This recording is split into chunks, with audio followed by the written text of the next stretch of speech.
রান্নাবাটিতে সকল দর্শক বন্ধুদের স্বাগত জানিয়ে শুরু করছি আজকের রেসিপি। একেবারে নতুন স্বাদের মুসুর ডালের বড়া বা পাকোড়া। বলা যেতে পারে মুসুর ডালের এই বড়া বা পাকোড়ার মধ্যেই কিন্তু রয়েছে একেবারে প্রোটিনের ভান্ডার। এর জন্য মুসুর ডাল তো অবশ্যই লাগছে। এখানে 50 গ্রাম মতো মুসুর ডাল নিয়ে নিয়েছি। মুসুর ডালটাকে প্রথমে ভালো করে ধুয়ে ভিজিয়ে রাখতে হবে। বেশ খানিকক্ষণ ভিজিয়ে রাখতে হবে, মোটামুটি 2-2.5 ঘন্টা মতো ভিজিয়ে রাখলেই যথেষ্ট। ধুয়ে এবার জল দিয়ে ঢাকনা চাপা দিয়ে দেব 2-2.5 ঘন্টার জন্য।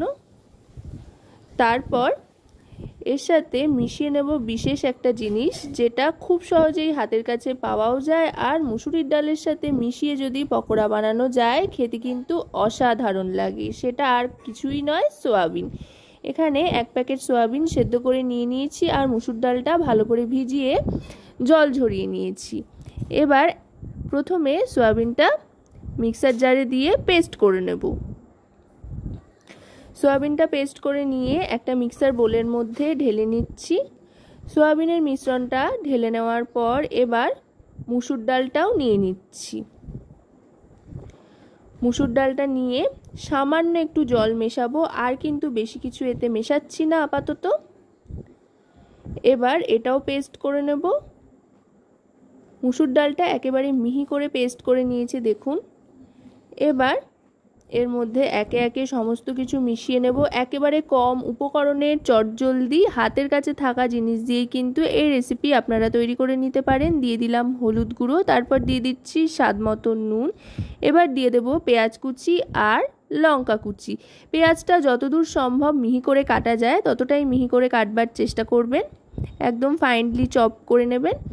আর এদিকে দিয়ে দিচ্ছি কাঁচা লঙ্কা। কাঁচা লঙ্কার পরিমাণটা যতটা আপনারা ঝাল পছন্দ করেন তার উপরে নির্ভর করে কম বেশি করতে পারেন। এবার ভালো করে মেখে নিতে হবে, আর কিন্তু কোনো কিছুই এতে মেশাচ্ছি না। কিন্তু এই অল্প উপকরণেই খেতে কিন্তু দুর্দান্ত হয় সয়াবিন মুসুর ডালের এই পকোড়ার রেসিপি। এবার সাদা তেল গরম করে পকোড়ার আকারে ছোট ছোট করে দিয়ে দিচ্ছি।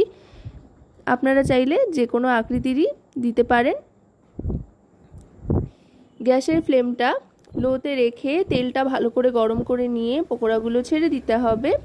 পকোড়াগুলো ছেড়ে দিয়ে গ্যাসের ফ্লেমটা মিডিয়ামে রেখে ভাজতে হবে।